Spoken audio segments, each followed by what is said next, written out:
جب آپ نے جیل کے اندر قدم رکھا، کیونکہ یہاں پہ تو آپ نے یہ ساری چیز تھا، بہت ہم پریشان تھیں، بہنیں رونے لگ گئیں، کبھی رو لیں کبھی چپ کر جائیں. کبھی اسی فلائٹ میں آ جاتی، مگر یہ امیگریشن سے کافی دور چلی گئی تھی. سسٹر میری آ گئیں، بہنوئی آ گئے، بھانجا آ گیا، بھانجی آ گئی، میں پھر رہ گئی. مجھے انہوں نے نہیں چھوڑا. انہوں نے اناؤنسمنٹ میں کی اور بھی میں کرتے تھے، اس کو سمجھ بھی نہیں آتی تھی. کالیں بھی اس کو کروائیں وہاں. تب میری امید ٹوٹ گئی تھی. میں نے کہا نہیں، اب میں شاید ادھر ہی رہوں گی، لیکن ہسبینڈ پہ مجھے پورا یقین تھا. MYK نیوز کی ویڈیوز دیکھنے کے لیے ہمارا چینل سبسکرائب کیجئے اور بیل آئیکن کو کلک کیجئے تاکہ آپ ہماری آنے والی ویڈیو سے باخبر رہ سکیں. میرے ساتھ موجود ہیں فرحانہ اکرم، اور ان سے جانتے ہیں کہ سعودیہ میں ان کے ساتھ یہ معاملہ کس طرح سے پیش آیا. فرحانہ، سب سے پہلے بتائیں کہ آپ عمرے پہ کس دن روانہ ہوئی تھی؟ ہم عمرے پہ 23 تاریخ کو روانہ ہوئے تھے، اور 5 لوگ تھے، میری بہن، بہنوئی، بھانجا، بھانجی اور میں. 24 کو وہاں پہنچے، عمرے کی ادائیگی کی. 25 کو وہ لوگ، کچھ لوگ تھے ہمارے روم میں آ گئے اچانک، اور وہ کیا ویریفیکیشن کرنے لگے پاسپورٹ. انہوں نے ہمارے موبائل وغیرہ چیک کیے اور میرا نام بولا، فرحانہ اکرم، یہ آپ کا ڈیٹا ہے. موبائل پہ مجھے پوچھنے لگے تو میں نے بتایا کہ میرا ڈیٹا ہے. تو کیا ہوا، مسئلہ کیا ہے؟ کہنے لگے کہ وہ کوئی گفٹ آپ چھوڑ آئے ہیں جدہ ایئرپورٹ پہ، وہ آپ اپنا بھول آئے ہیں، کوئی بیگ، وہ لے لیں جا کے. تو ہم نے کہا کہ ان کو بتایا کہ ہمارا کوئی بیگ نہیں ہے، ہمارے اپنے بیگ ہمارے پاس پورے ہیں، ہماری اپنی چیزیں ہمارے پاس ہیں. کہتے ہیں نہیں، وہ آپ کچھ بھولے ہیں. ایسے ہی ویریفیکیشن کرتے رہے، پوچھتے رہے. اسی دوران ان کا فون، ہسبینڈ کا فون آ گیا. یہ آپ کے ہسبینڈ ہیں؟ ہاں جی. تو ان کی کال آئی تو میں نے بات کی. میں نے کہا ان سے بات کر، ویڈیو کال تھی تو اوپن اسپیکر کر کے میرے سے پوچھنے لگے. تو میں نے کہ بتا دیا ان کو. میں نے کہا بات کر لیتی ان سے، اور یہ انہیں بتاؤں میں کہ نہ بتاؤں اس بارے میں. وہ کہتے ہیں نہیں، ہم خود بتائیں گے، آپ نہ پریشان ہو. اچھا، انہوں نے کہا. ہاں جی. آپ تشویش میں تو مبتلا ہوئی ہوں گی جب ان لوگوں کو آپ نے دیکھا. بہت ٹینشن بہت زیادہ ہوئی، ہم پوری فیملی کو بہت ٹینشن ہوئی کہ یہ ہو کیا رہا ہے ہمارے ساتھ. پھر کچھ دن، 3-4 گھنٹے گزرے.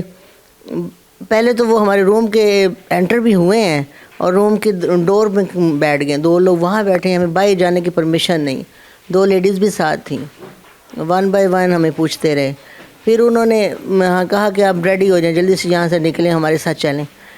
وہاں اپنے کسی آفس میں لے گئے. وہاں انہوں نے ہمیں ہتھ کڑیاں لگائیں، بیک سائڈ پہ فیس اسکیننگ کی، اور بیگ پہ کچھ گرے کلر کا بیگ تھا اور بلیک شاپر تھا، اس میں سے وائٹ کچھ پاؤڈر سا نکالا، ٹیبل پہ پھیلایا اور ہماری ویڈیو بنائی. پہلے اسکیننگ کے پیچھے کی ہتھ کڑیاں لگا کے، پھر فرنٹ سے کی، پھر انہوں نے کھول دی ہتھ کڑیاں. پھر ہمیں ایک روم میں بند کر دیا. آپ کو تب تک اندازہ ہو گیا تھا کہ آپ کے ساتھ کچھ نہ کچھ معاملہ ہو گیا ہے؟ بالکل ہمیں اندازہ ہو گیا تھا کہ کچھ ہو رہا ہے ہمارے ساتھ، اور غلطی سے یہ ہمارے ذمہ ہی لگا رہے ہیں. غلطی نہیں کر رہے بلکہ ذمہ ہی لگا رہے ہیں. ہاں جی. پھر مجھے تو لے گئے، سسٹر کو، بھانجی کو، اور انہوں نے روم میں بند کر دیا اور جدہ لے گئے، جدہ ایئرپورٹ وہاں بٹھائے رکھا. صبح شام ہو گئی.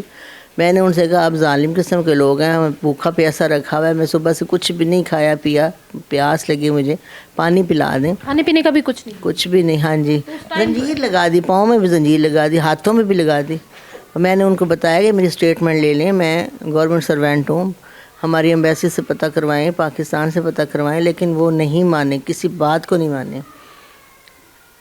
پھر وہ واپس جدہ سے واپس لے آئے سسٹر کے پاس، وہاں انہوں نے بھیج دیا ہمیں، مجھے. پھر اس کے بعد اسٹیٹمنٹ انہوں نے ہماری لی، فنگر پرنٹ لی بلیک انک سے، اور وہ اس میں مجھے شک پڑ گیا کہ اب ہمیں سزا ہو گئی ہے.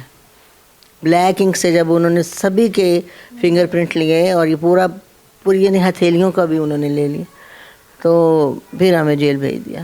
تو انہوں نے آپ کو موقع نہیں دیا اپنے بارے میں کچھ بولنے کا یا کچھ بتانے کا؟ وہ عربی میں بولتے تھے اور ایک ٹرانسلیٹر تھا، اس نے کہا کہ نہیں، ہمیں پتہ ہے آپ لوگ بے گناہ ہیں، اور اگر آپ بے گناہ ہوئے تو آپ سے معافی مانگیں گے، ہماری حکومت آپ سے معافی مانگے گی. تو پھر اس کے میں نے کہا آپ جھوٹ بولتے ہیں، آپ چیٹر ہیں.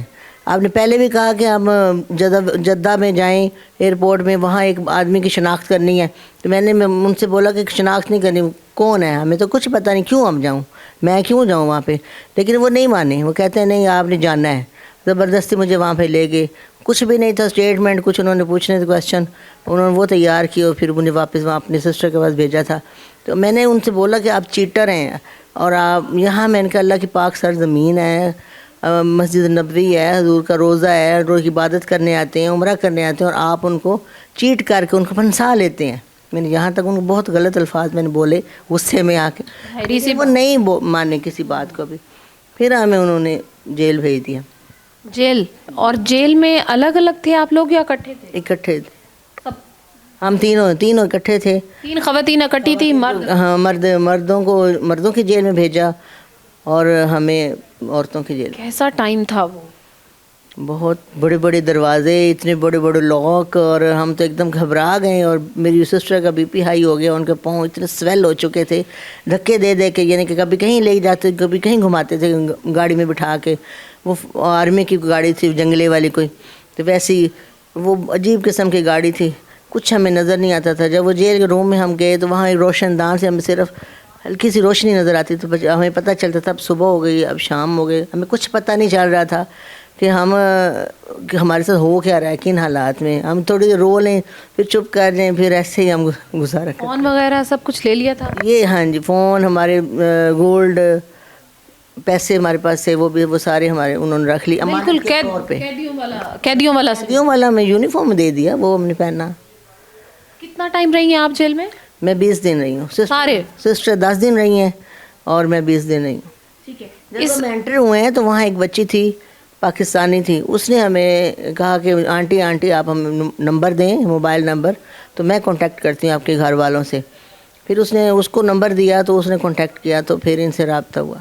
یعنی کہ اس سے پہلے انہوں نے آپ کے گھر نہیں بتایا تھا کچھ بھی؟ ہمیں تو کچھ پتہ ہی نہیں تھا. یہی سوچ رہے تھے کہ گھر والوں کو کیا, ان کا کیا بنے گا, وہ ہمیں ڈھونڈتے رہیں گے, تو ہم تو یہاں پہ ہیں, ہمارا کوئی پرسان حال نہیں ہے.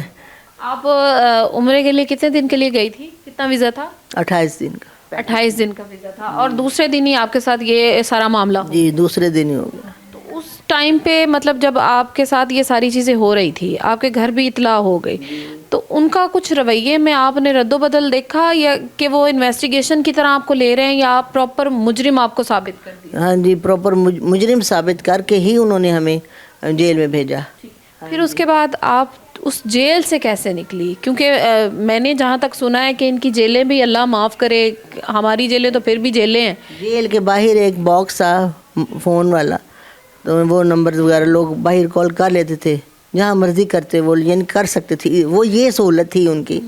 وہ بچی نے کال کروا دی, جب وہ وہی کروا دیتی تھی, کیونکہ جو نئے وہاں جاتے تھے نا مجرم, وہ وہاں ایک الگ روم انہوں نے رکھا ہوا تھا, وہ 1 ہفتے کے لیے رکھتے تھے وہاں پہ, پھر باقی لوگوں کے پاس بھیج دیتے تھے, سیپریٹ ان کو رکھتے تھے. تو ہم سیپریٹ تھے, تو ہمیں پرمیشن نہیں تھی کہ ہم کال کر سکتے ہیں. آپ کو پرمیشن نہیں تھی؟ اچھا, اس میں جب آپ کی سسٹر کو انہوں نے بھیجا, 10 دن کے بعد نکال لیا, تو پھر ان کو واپس بھیج دیا تھا کہ وہیں پہ رکھا تھا؟ جب ان سے رابطہ ہوا تھا تو ہم ان سے کہا تھا اچھا وکیل ہائر کریں تاکہ ہم یہاں سے نکل سکیں, اس قید سے آزاد ہو سکیں. تو انہوں نے اچھا وہاں کا کوئی وکیل تھا, ان کو ہائر کیا, اور اس کے تھرو ہم پھر باہر نکلے. سسٹر میری آ گئی, بہنوئی آ گئے, بھانجا آ گیا, بھانجی آ گئی, میں پھر رہ گئی. مجھے انہوں نے نہیں چھوڑا, 10 دن کے بعد سب کو چھوڑ دیا, میں ادھر تھی. پھر میں گھبرا گئی, ان کے شاید اب میں نکل ہی نہیں سکوں گی. یہ ظاہر ہے میرا نام جو تھا آپ کے نام پہ تھا جی, تو میں بہت پریشان رہی ہوں. 10 دن میں اور زیادہ پریشان ہو گئی تھی. تو پھر آپ کس طرح سے تسلی دلائی کہ نہیں پریشان نہیں ہونا, میں آپ کے ساتھ ہوں, میں بھرپور کوشش کر رہا ہوں انشاءاللہ. آپ کس طرح سے پھر وہاں سے نکلی ہیں؟ بس ان کی وجہ سے, ہسبینڈ کی وجہ سے, انہوں نے بھرپور کوشش کی. لائر ہمارا بڑا اچھا تھا, اور پھر باہر آ گئی. سر سے بھی تھوڑی بات کرتے ہیں. سر, آپ کے لیے بھی یقیناً یہ بہت مشکل ٹائم تھا, تو جو آپ نے وکیل وغیرہ کیا تھا, اپنے پلے سے کیا تھا, خود پیسے لگائے تھے, یا پاکستانی گورنمنٹ کی جانب سے بھی آپ کو کچھ ہیلپ وغیرہ ملی تھی؟ نہیں جی, پیسوں کی کوئی ہیلپ ہمیں نہیں ملی. ہم نے اپنے جیب سے ہی وکیل کو فیس وغیرہ پے کی وہاں پہ سعودیہ میں, اور باقی یہاں پہ ANF نے ہمارے ساتھ کوآپریٹ کیا کافی. یہاں سے ایویڈنس سارے مہیا کر کے ہمیں وہاں پہ سعودیہ بھجوائے, اور وزارت داخلہ نے خصوصی طور پہ ہمارے ساتھ کوآپریٹ کیا, محسن نقوی صاحب نے. اور الحمدللہ ہم نے ان کی کوششوں کی وجہ سے, ہماری اپنی کوششوں کی وجہ سے, اللہ تعالیٰ نے ہمیں پھر کامیابی عطا کی, اور ہمارے 5 لوگ جو ہے خیر وفیت سے پاکستان آ گئے. اور الحمدللہ اللہ کا شکر ادا کرتے ہیں. اور محسن نقوی صاحب, ANF کی پوری ٹیم جو ہے, انہوں نے DG صاحب ہو گئے,